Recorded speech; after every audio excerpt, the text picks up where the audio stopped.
Muito boa tarde, Imperatriz, região Tocantina, coisa boa! Estamos de volta, graças a Deus, mais uma edição e estamos no meio da semana em mais uma edição do nosso Agora Imperatriz. Muito obrigado aí pelo carinho da audiência, bom demais estarmos juntos, a todos vocês aí o nosso carinho, a você que está no sítio, chácara, fazenda, no seu apartamento, na sua casa, você que está aí no comércio, na indústria, na rua, em qualquer lugar que está nos acompanhando, mas como assim? Não é como é que vai levar a televisão? Não, porque além do 19.1, nós também estamos no nosso site, você pode nos assistir aí ó, no seu telefone, ó, www.tvmeionorte.com. Aliás, salve esse endereço aqui e para que você possa estar com a gente aí, tá bom? Todo tempo, em qualquer lugar, em qualquer parte do Brasil, do mundo. Você acompanha tvmeionorte.com e nos assiste aqui ao vivaço. Além de nos assistir e nos acompanhar, de repente pode até mandar para a gente aí,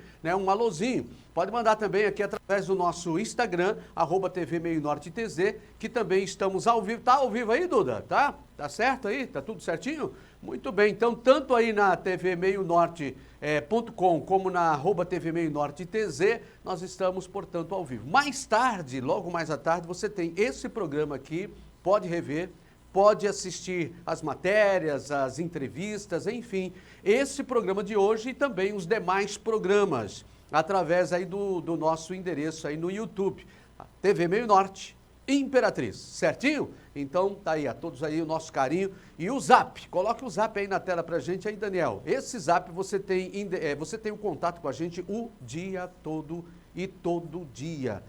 Você tem aí através do 982264955, entre em contato com a gente, tá certo? E pra gente sempre um prazer enorme ter você participando conosco. Bora trabalhar, Denis Lopes? Tudo tranquilo, né? Então bora lá. Wanderson Salazar da Silva, acusado de ter abusado e tirado a vida da ex-mulher do avô, Maria Madalena Silva, isso no ano de 2013. Ele foi condenado a 25 anos de prisão. O julgamento começou na manhã de ontem e terminou no início, foi quando terminou? Por volta das 7h30. À noite, essa noite passada? Isso. Então, por volta aí das 7h30, praticamente o início da noite, então.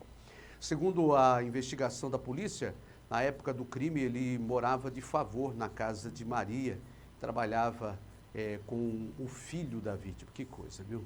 Ainda segundo a investigação, logo após cometer o crime, o assassino foi trabalhar normalmente, né? Foi aí com os familiares, encontraram aí os familiares posteriormente encontram o corpo da vítima e o acusado teve 2 penas, sendo 19 anos por homicídio qualificado e 6 anos por abuso, que foram somados e serão cumpridos em regime fechado. Lamentável, né, uma situação dessa para a família, uma situação sempre é aterrorizante, né? Mas como você tem aí um crime duplo desse, mas aí a justiça, mais uma vez se fazendo, e a gente espera que, de fato, situações como essas não ocorram, mas em ocorrendo que a gente possa ver o que foi feito, né, como dessa feita, né, sendo julgado, devidamente julgado, caso analisado e pena dada, né, a quem acusado foi e culpado é. Então, tá aí. Foi realizada ontem mais uma audiência, né? E isso é uma audiência de instrução sobre o assassinato do jovem Gladson Fernando. Ele foi morto há 2 anos no bairro Bacuri. A família pede a prisão do mandante do crime, que continua foragido. O pai da vítima conversou com a nossa reportagem, você vê agora na tela. A questão das audiências, dos processos em andamento, graças a mim, né, que corri muito atrás, eu praticamente estava morando dentro do fórum do Ministério Público, porque senão essas audiências não tinha nem previsão para começar. Mas, graças a Deus, no dia 28 agora teve a primeira audiência, agora, mês passado. E essa audiência que está tendo hoje é sequência da primeira, porque os advogados praticamente estão desesperados, não tem mais o que fazer, tentaram retardar o processo, entendendo?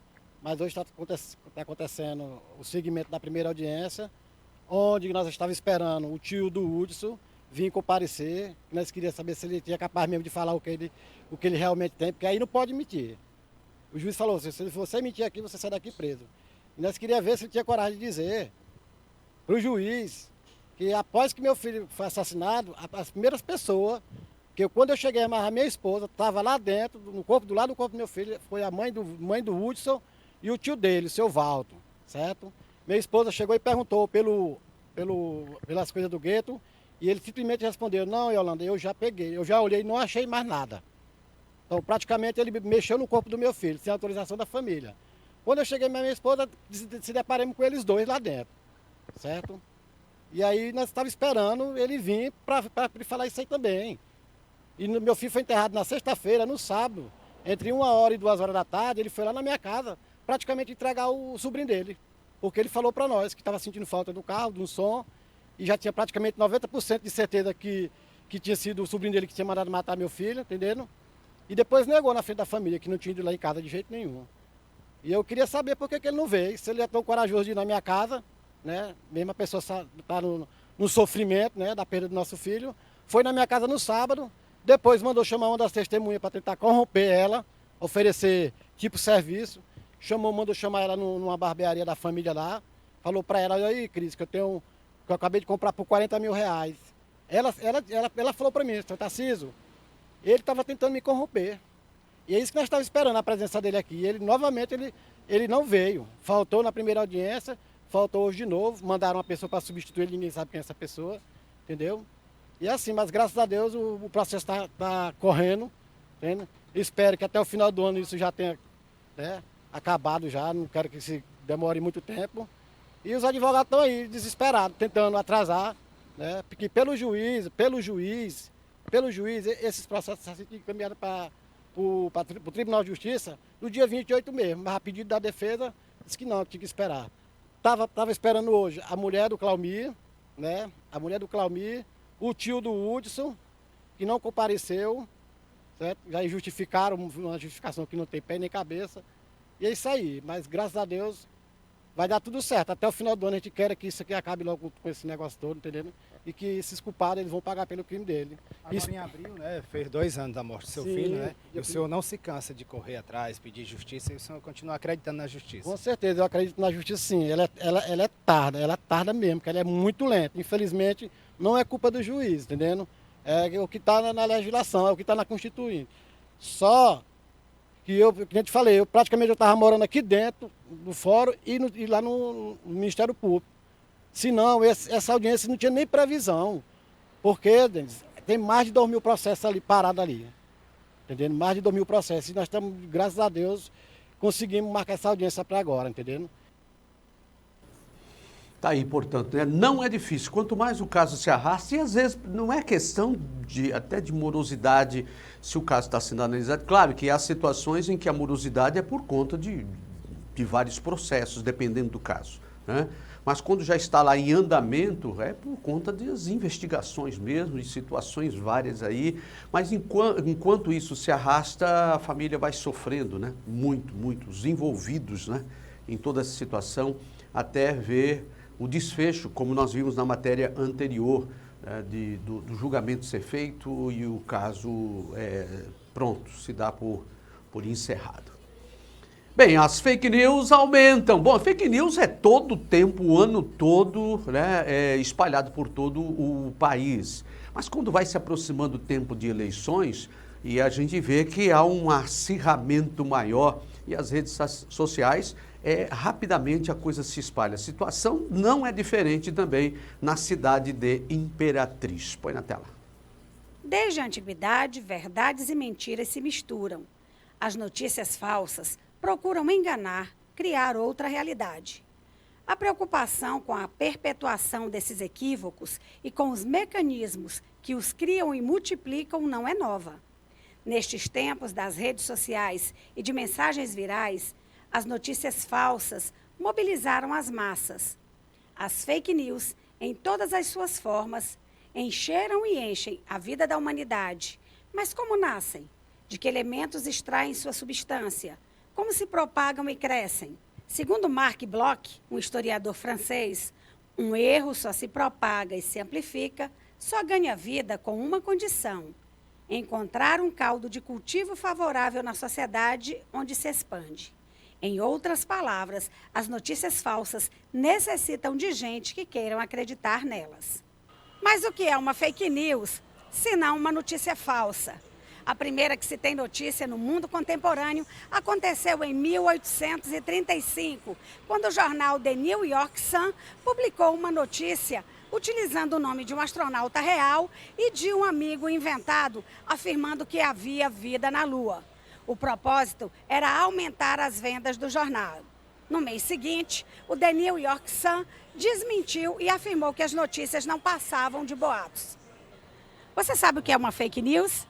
Sim, são mentiras inventadas, né? São coisas inventadas e colocadas na rede social para denegrir a imagem ou para prejudicar uma marca, ou uma pessoa, ou uma personalidade, né? Você já caiu em alguma? Todos nós caímos, né? Todos nós caímos. Porque ela vem disfarçada de uma verdade, né? E a gente, às vezes, na pressa da informação, acaba até divulgando, sem querer, né? O senhor sabe o que é uma fake news? É mais ou menos. Isso aqui é um noticiário mentiroso, digamos assim, né? Mal inventado, de má intenção, né? Eu acredito que seja mais ou menos assim. O senhor já caiu em alguma? Não, graças a Deus não. Você sabe o que é uma fake news? Sei sim. E infelizmente o pessoal espalha coisas sem saber, né? Isso que é o mais difícil de hoje em dia, a gente saber se a notícia é verdadeira, se a notícia é falsa. E é isso que complica hoje em dia. Você já caiu em alguma?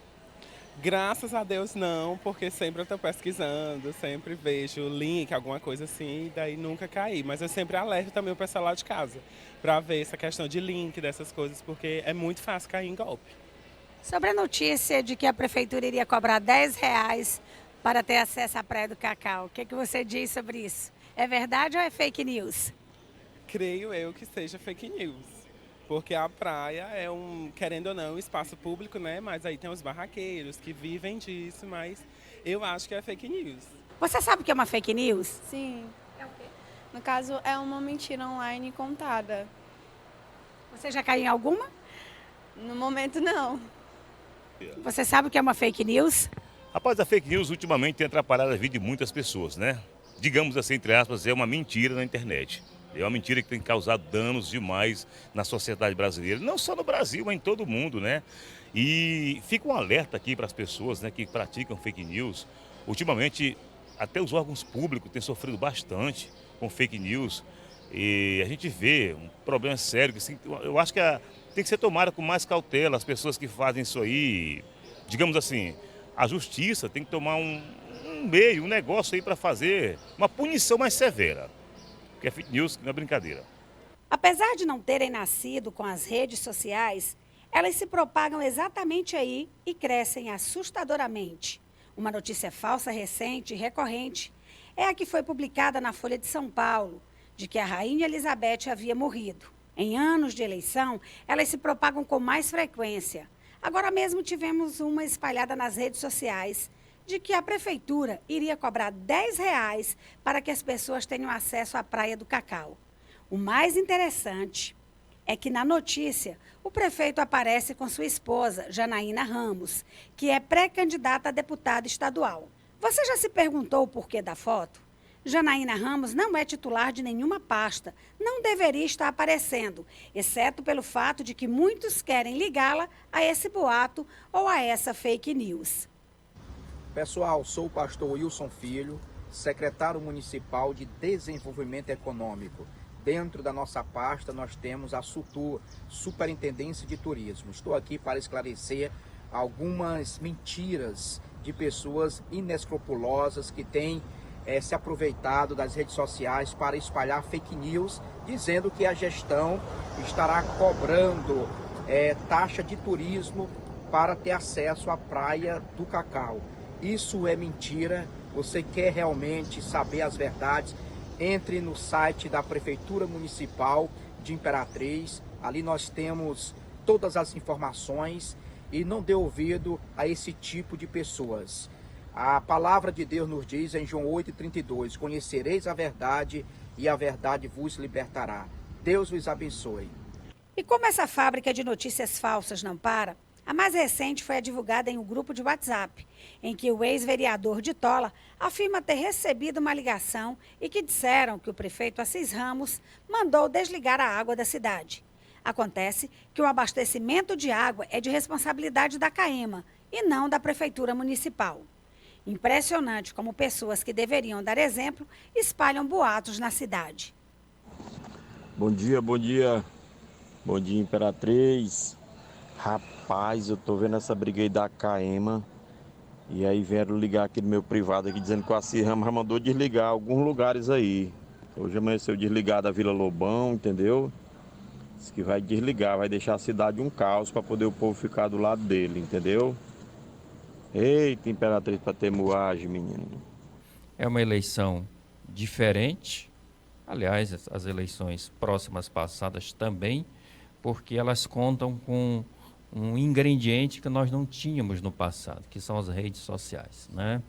As redes sociais, inclusive fake news, notícias falsas e, né, uma disputa de narrativas que muitas vezes envolvem questões falaciosas, mentirosas, e tem pessoas que não têm, vamos dizer assim, o pudor de disseminar, de criar, de reproduzir essas notícias. Então, eu acho que o grande desafio da Justiça Eleitoral hoje é combater esse tipo de notícia falsa para permitir que o eleitor não seja enganado, né? Porque muitas pessoas agem de boa fé, acreditam em qualquer informação, né? Muitas vezes são informações absurdas, sim. Não interessa a origem, né, de onde vêm essas informações, elas vêm de todos os cantos, né? Não vem só de um lado, só de um segmento, de todos os segmentos vêm notícias falsas, e é importante que o eleitor esteja atento. E a Justiça Eleitoral, esse evento, dentre outras coisas, foi para contribuir com esses esclarecimentos. Então, quanto mais a gente dissemina informações verdadeiras, quanto mais a gente informa sobre procedimentos, sobre segurança do processo eleitoral, menos riscos a democracia, de um modo geral, corre, né? Porque as pessoas elas podem exercer o seu direito sem essas interferências indevidas. A gente volta já. Segura.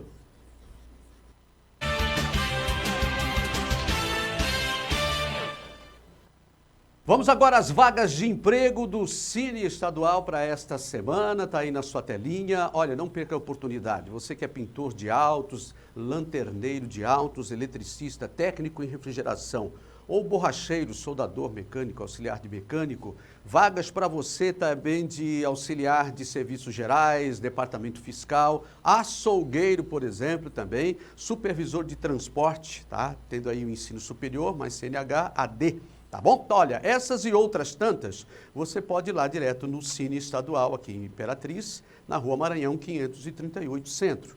E fica ali na esquina, bem, é fácil a localização, esquina aí com a Rua Luiz Domingues. E o atendimento das 7 até às 14 horas. E o contato na sua telinha, 99164-2090. Então não perca essa oportunidade, vai lá e Deus abençoe você aí para arrumar o seu emprego. No Dia Nacional de Combate ao Abuso e Exploração Sexual de Crianças e Adolescentes, foi realizada uma blitz educativa no centro da cidade para conscientizar a população sobre esse crime. Confira na tela. Na última segunda-feira, a Prefeitura Municipal de Imperatriz deu início a uma programação especial com foco no combate ao abuso e exploração sexual de crianças e adolescentes. A iniciativa, que é feita por intermédio da Secretaria de Desenvolvimento Social, a SEDES, através do Centro de Referência Especializado de Assistência Social, o CREAS, tem como tema Educar para Proteger. Um trabalho muito significativo. E eu me sinto muito feliz de saber que esse trabalho tem contribuído para estar minimizando esse índice altíssimo, né, que existe. A campanha é muito boa, né, porque vai conscientizar as pessoas, né, que tem filho, mãe, pai, para prestar mais atenção, tomar mais cuidado, né, com seus filhos, que vai para a escola, que vai para a faculdade. Eu acho muito bom. Hoje é comemorado o Dia Nacional de Combate ao Abuso e Exploração Sexual de Crianças e Adolescentes. Aqui em Imperatriz, só este ano, 163 casos já foram registrados. Destes, 50 foram confirmados o abuso sexual. A programação hoje foi marcada com um pit stop que aconteceu na Avenida Dorival Pinheiro de Souza, com distribuição de picolé, refrigerante, panfletos informativos e adesivos sobre o tema. Hoje é o Dia Nacional de Combate ao Abuso e Exploração Sexual de Crianças e Adolescentes, né? Essa data é comemorada em todo o Brasil, né? Na verdade não é comemorada, é um combate, né? O abuso e exploração sexual de crianças e adolescentes. E nós aqui em Imperatriz, nós temos toda uma semana, né, de programação, onde a gente vai estar em escolas, vamos estar na zona rural. Hoje aqui nós estamos com esse pit stop aqui na Avenida Dorival Pinheiro de Souza, né? E durante a semana até a sexta-feira nós temos uma vasta programação aí em vários locais. O nosso Estatuto da Criança e Adolescente, ele estabelece que até os 12 anos ele é criança, né? Completou 12 anos e inicia a fase da adolescência.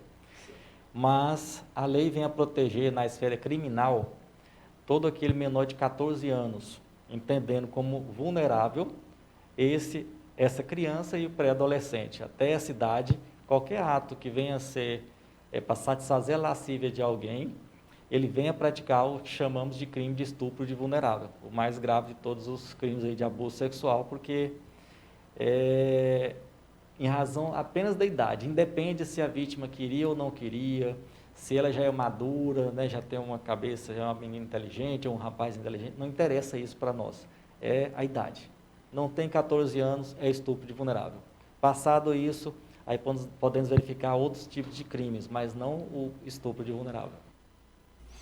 Muito bem, olha, daqui a pouquinho nós vamos entrevistar, já está aqui conosco o gerente regional da CAEMA, o Adonilson, e ele vai conversar com a gente aqui. Ontem nós entrevistamos o prefeito da cidade e aquela discussão, né, entre governo do estado e prefeitura, o que é melhor para a cidade em termos de administração aí nessa questão da água e do esgoto, né? A empresa responsável por isso. A Adonilson vai conversar com a gente daqui a pouquinho, então não saia daí. Olha, o sedentarismo é um quadro comum entre os brasileiros que foi agravado, infelizmente, aí pela pandemia. Aliás, a pandemia agravou muitas situações. E de acordo com o Ministério da Saúde, quase metade dos adultos não chega a praticar 75 minutos de atividade física intensa ou 150 minutos de exercício moderados durante a semana, como recomendado pela Organização Mundial da Saúde, a OMS. A reportagem da TV Brasil na tela do agora. A Júlia tem 9 anos e gosta muito de praticar esportes. Ela faz aulas de balé e ginástica artística. Do balé a gente treina as mesmas coisas até a gente ficar boa e a gente evolui de nível. Só que durante a pandemia ela teve que ficar em casa. A Fernanda, que é mãe dela, explica que isso afetou o dia a dia e ela sentiu as consequências. No caso das crianças, elas foram as primeiras a parar e as últimas a voltar. Então, elas tiveram a privação do contato dos colegas, eles tiveram mais tempo de tela, tanto para as aulas online do esporte, tanto para a escola. Então, tudo que nós pais não gostaríamos de ver, a gente teve que ver e teve que aceitar. De acordo com uma pesquisa do Frontiers of Medicine, realizada em 14 países, incluindo o Brasil, em 2020 foi identificada uma redução de 41% nas atividades físicas leves, como caminhadas e corridas. Já a proporção de exercícios mais rigorosos caiu 42%. Essa especialista explica as consequências do sedentarismo na vida das pessoas. Manter uma vida sedentária, não ser fisicamente ativo, leva a aumento de risco, por exemplo, de desenvolver hipertensão, diabetes, doença coronariana, mais risco de morte por infarto, AVC, mais risco de alguns tipos de câncer, além de outras consequências para o bem-estar geral. É considerado sedentário aquele que pratica menos de 150 minutos de exercícios leves por semana. Esse professor de educação física explica que atividades leves com supervisão de um profissional é uma boa opção para quem quer começar a fazer exercícios. A minha recomendação é procurar um profissional. Não tenho acesso, existem alguns programas públicos, tá? Que a Academia da Cidade, que são ligados às prefeituras no geral. E também existe sempre algum projeto social, sabe? Ou algum indivíduo que promove esse tipo de ação, grupos de caminhada, grupos de corrida. Muito bem, olha, daqui a pouquinho, próximo bloco, vamos entrevistar a Donilson, gerente regional da CAEMA, aqui na nossa cidade de Imperatriz. E hoje também nós tivemos um problema nessa parte da manhã de abastecimento em alguns bairros, alguns setores aqui da cidade de Imperatriz. A gente conversa com ele a respeito desse assunto e de outros que são polêmicas na cidade. Voltamos já já. Segura aí, rapidinho.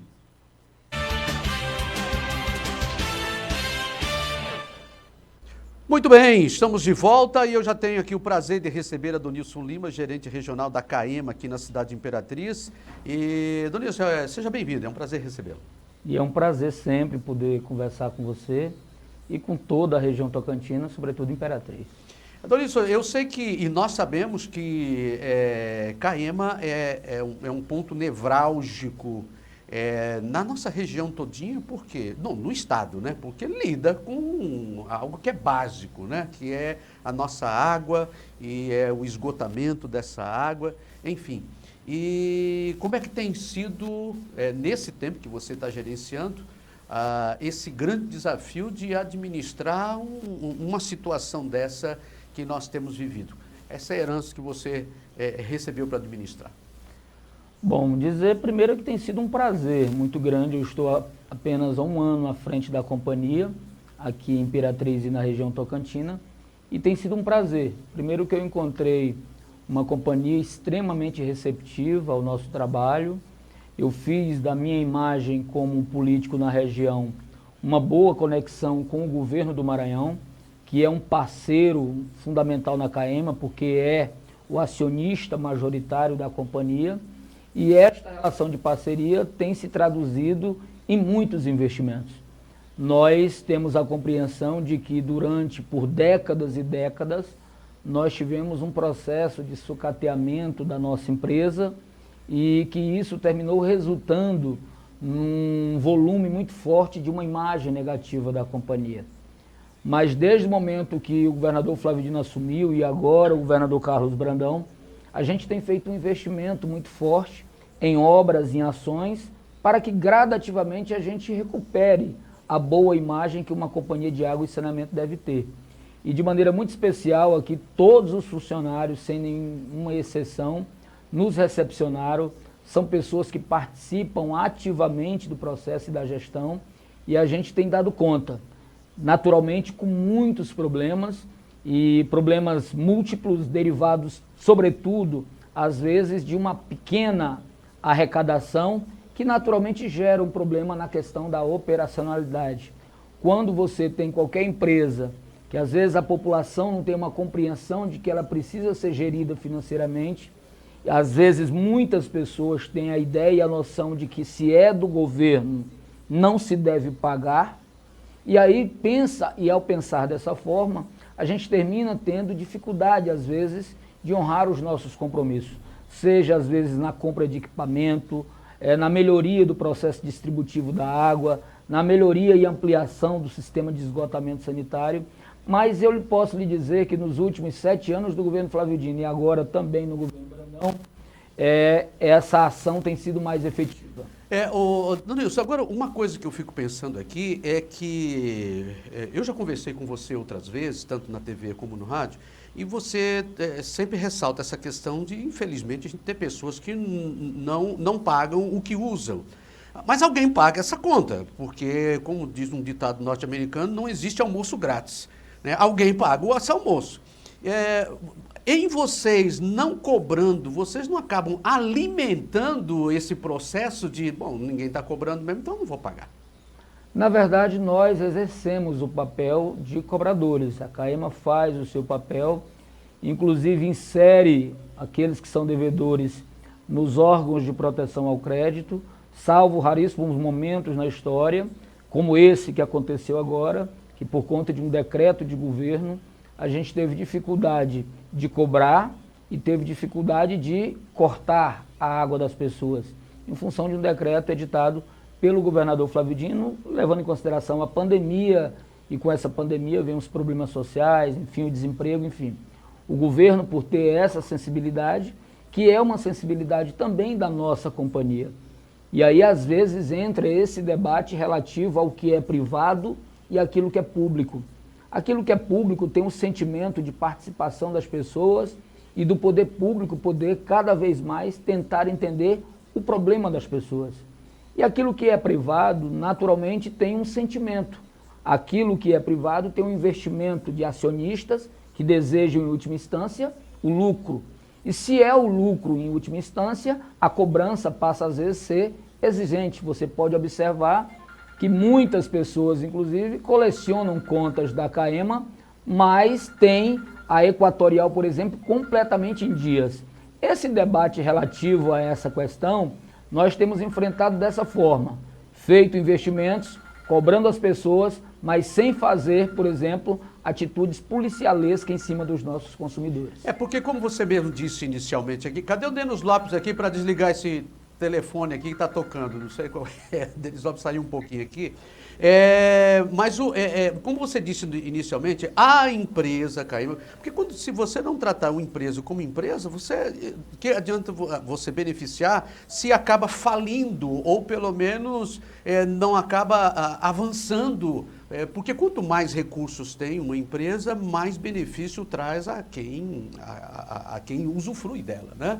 Então não seria essa talvez não chegou nesse momento, talvez levar muito porque infelizmente a gente sabe disso, né, de situações. Às vezes é igual no nosso município, eu sempre reclamo aqui que nós temos uma cidade muito suja. Mas enquanto não doer no bolso do sujão, ele não vai resolver aquele problema. Ele vai continuar despejando num cantinho de qualquer rua ou mesmo dentro do riacho. Não seria essa a mesma solução também? Na verdade, nós temos ampliado, melhorado os mecanismos de cobrança. Nós temos um setor comercial da nossa empresa que atua bem nesse sentido, mas é como eu posso lhe garantir, há ainda uma luta para uma superação de uma cultura de muito tempo. E às vezes as pessoas têm essa cultura. Por outro lado, quando a gente faz a inspeção da pessoa e vê o débito, a CAEMA também procura muito saber quais são as razões daquele débito. E a gente faz isso porque nós fazemos parte, quer queiramos ou não, do governo do Maranhão. E o governo tem geralmente esse sentido da sensibilidade social, que é uma das coisas que qualquer governo sério deve ter. No caso da nossa companhia, o governo do Maranhão ele detém a maior parte das ações, mas existe também os acionistas privados. Agora, de quando em vez, quando a companhia passa por alguma situação de maior nível de dificuldade, geralmente no final do ano, o governo do Maranhão, com os recursos do povo do Maranhão, geralmente costuma fazer aportes. E esses aportes financeiros na companhia terminam fazendo com que ela respire novamente e a gente conduza o trabalho como tem que ser feito. Aqui na cidade de Imperatriz, por exemplo, onde nós estamos aqui, eu sei que você é um gerente regional, mas quais são os maiores desafios no momento para a CAEMA? Hoje talvez seria convencer a população de que nós prestamos um bom serviço e, portanto, a população precisa ofertar um bom pagamento para a companhia. Ao fazer isso, a gente resolve praticamente 100% dos nossos problemas.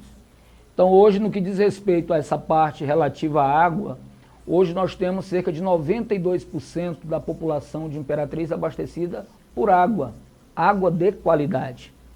Aí você pode dizer, Adônio, mas nós temos mais 10% da população que às vezes ainda não tem a água. Ora, veja, nós temos diversos bairros de Imperatriz que há 6 meses atrás eles não eram bairros. Era um matagal, que você passa aqui e depois de 6 meses, 1 ano, chega lá já tem 200, 300 casas.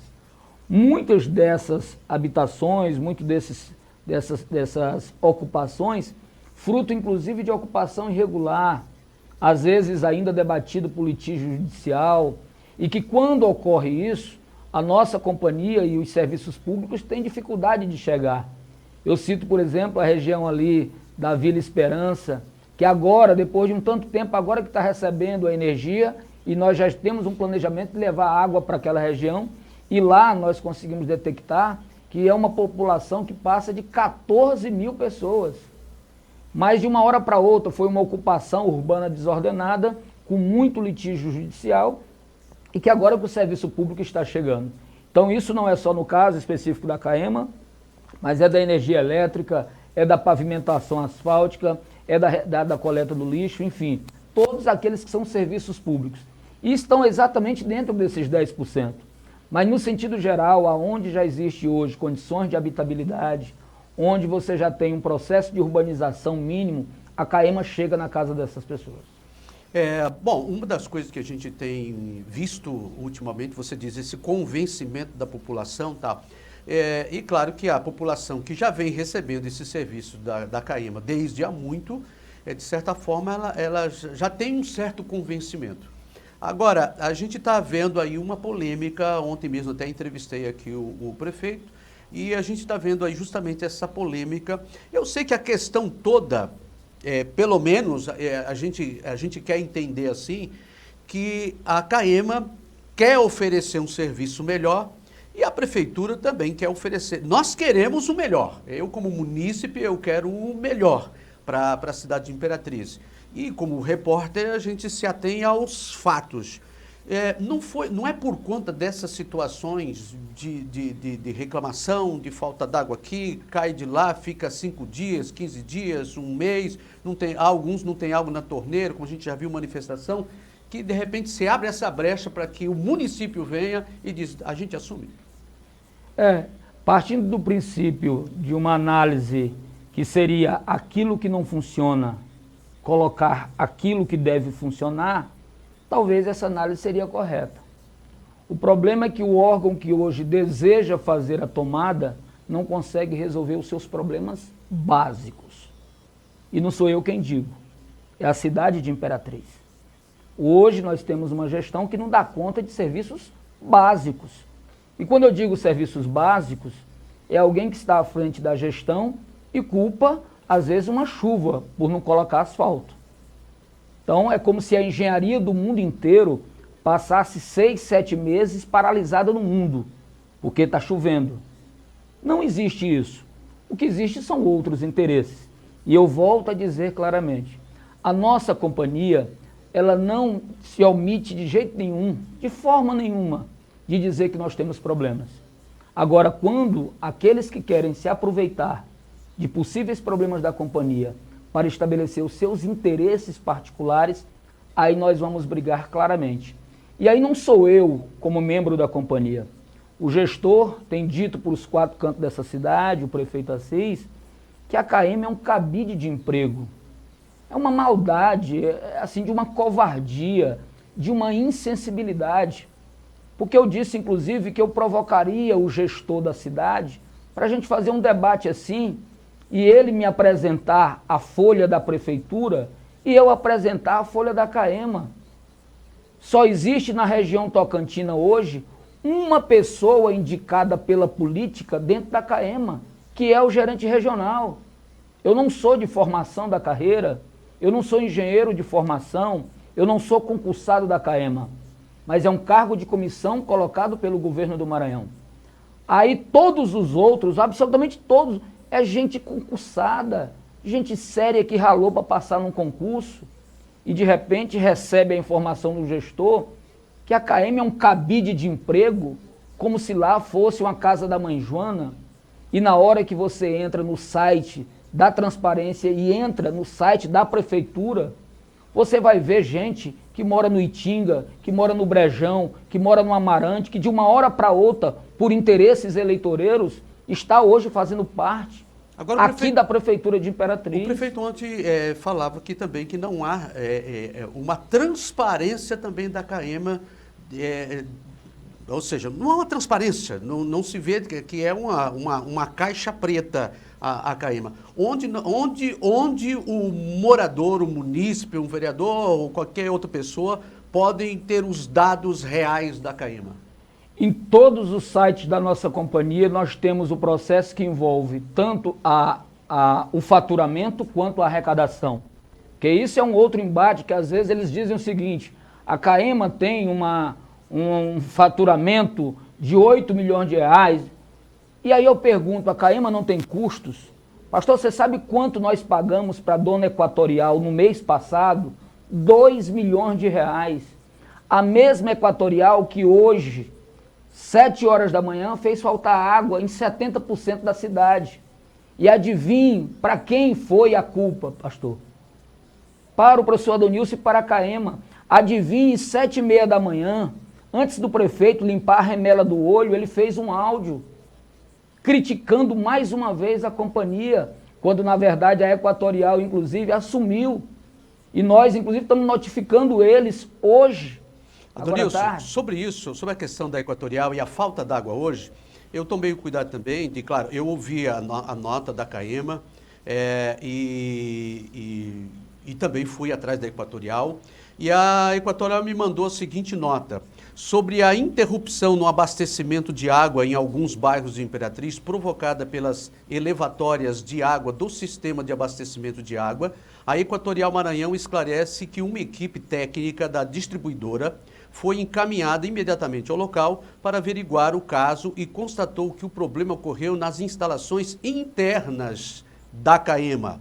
Vale ressaltar que a Equatorial Maranhão trabalhou incessantemente para regularizar o fornecimento e auxiliar na resolução do caso. Essa é a nota oficial. Aí eu questionei justamente, então é uma questão interna, e ela disse, o dano foi em um elo fusível que faz parte dos equipamentos internos da CAEMA. Mesmo assim, a Equatorial ajudou na resolução.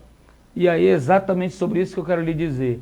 Primeiro que a Equatorial vai responder por duas situações.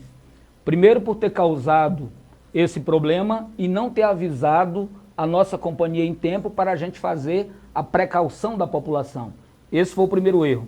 O segundo erro é lançar uma nota demonstrando claramente culpa da nossa companhia. Não foi um problema interno? Não foi um problema interno. Inclusive, o problema interno que eles detectaram, que seria um transformador pequeno dentro do nosso reservatório R9, ali na região do Jardim Tropical, os técnicos da companhia, junto com os técnicos da Equatorial, detectaram. O próprio transformador estava desligado.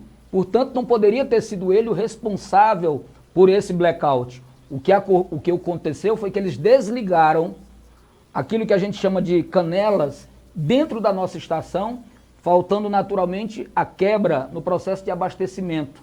E aí começa a faltar água na cidade inteira. E eles fizeram isso prejudicando a CAEMA para não faltar energia no bairro.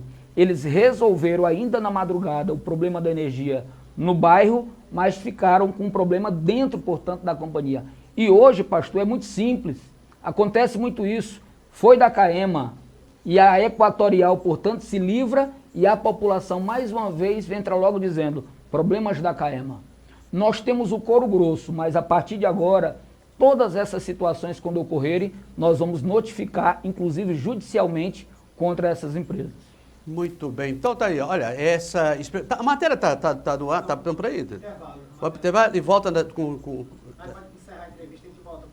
Muito bem, então a gente daqui a pouco já está terminando. Mas, Donilson, eu quero agradecer aqui a sua presença e participação. É isso que a gente está falando aqui, nós queremos os fatos, né? A questão de hoje, por exemplo, eu ouvi a sua nota. Uma coisa também que é interessante, e até sugeri para você quando eu vi a nota, não sei se você chegou a ter tempo de ver, é que também pudesse esclarecer um pouquinho mais em que setor foi, quem foi mais atingido. Claro, não dá para delinear todos os bairros, mas pelo menos aquele setor para de repente não ter um alarme geral na cidade e quando for geral a gente poder, porque a gente quer um melhor para a nossa cidade, a gente quer, claro que a gente torce para que, a gente sempre torceu para que a CAEMA pudesse e possa fazer o trabalho dela, se não dá conta que venha uma outra empresa, mas que o nosso povo seja beneficiado. Esse é o nosso trabalho e a gente agradece, você sabe que a gente está sempre à disposição.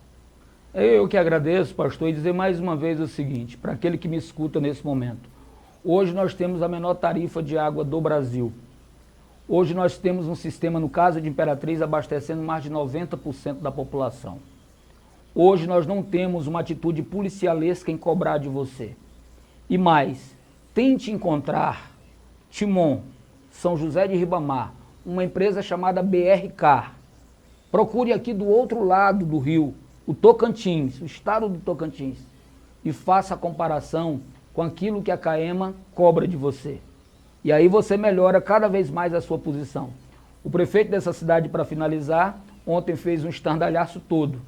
E eu tenho convicção que se ele queria tirar foco de algum debate da cidade para chamar atenção para a CAEMA, ele conseguiu. Mas se não era esse o interesse, ele montou mal a estratégia. O lombo do prefeito apanhou por quase 100% da cidade com essa visão estapafúrdia de um órgão como a prefeitura, que não dá conta da cidade e ainda querer acumular coisas que não lhe diz respeito. Obrigado, Donilson, e esse é o nosso espaço, e vez por outra também fica a sugestão, de repente, eu ouvi o prefeito, o governo municipal, ouvi você, Donilson, representando aí o governo do estado e junto à CAEMA, e de repente a gente está aberto aqui para até um debate frente a frente, para a gente poder tirando as dúvidas, dirimindo dúvidas e dando encaminhamento para a nossa cidade, porque a nossa cidade de Imperatriz merece o melhor. Segura aí que a gente volta já já.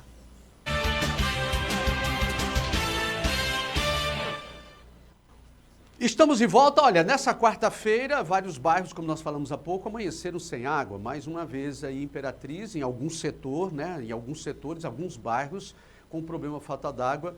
E o problema, segundo a CAEMA, foi a falta de energia em um dos reservatórios de distribuição da empresa. Acompanhe na tela. Imperatriz, mais uma vez, amanheceu sem o fornecimento de água por parte da CAEMA.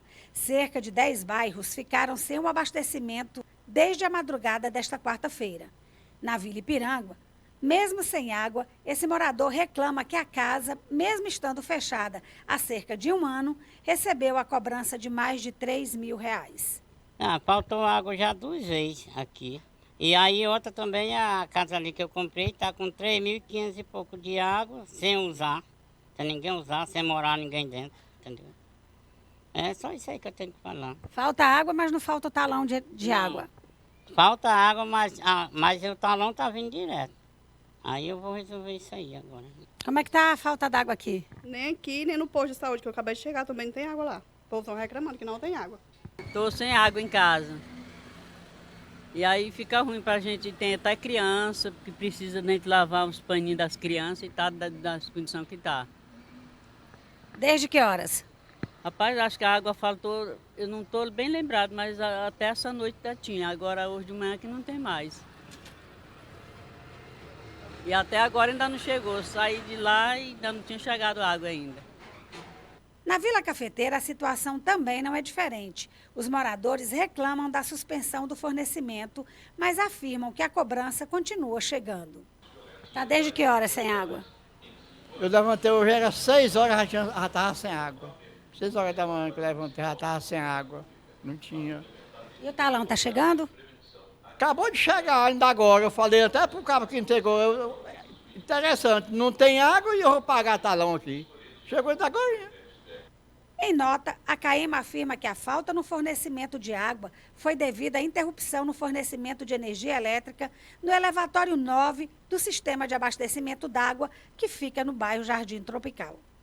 A nossa equipe de reportagem esteve aqui no escritório da Equatorial para ouvir a direção da empresa sobre a denúncia da CAEMA de que a falta d'água nos bairros da cidade se deu por falta do fornecimento de energia elétrica. Mas fomos informados pela direção de que a mesma iria responder através de uma nota. Veio dizendo o seguinte, a gente vai ler mais uma vez, sobre a interrupção no abastecimento de água em alguns bairros de Imperatriz provocada pelas elevatórias de água do sistema de abastecimento de água. A Equatorial Maranhão esclarece que uma equipe técnica da distribuidora foi encaminhada imediatamente ao local para averiguar o caso e constatou que o problema ocorreu nas instalações internas da CAEMA. Vale ressaltar que a Equatorial Maranhão trabalhou incessantemente para regularizar o fornecimento e auxiliar na resolução do caso. Assessoria de Imprensa Equatorial Maranhão. Tá aí. Bom, e você ouviu aí que Donilson discorda da nota e agora é uma questão lá entre CAEMA e Equatorial. A nossa questão é água na torneira, né? Essa é a questão do povo da cidade de Imperatriz. Terminou, Denis Lopes? E a gente vai ficando por aqui. Muito obrigado pelo carinho da sua audiência. Amanhã, se Deus assim permitir, estaremos de volta. Grande abraço, fica com Deus e até lá. E eu tô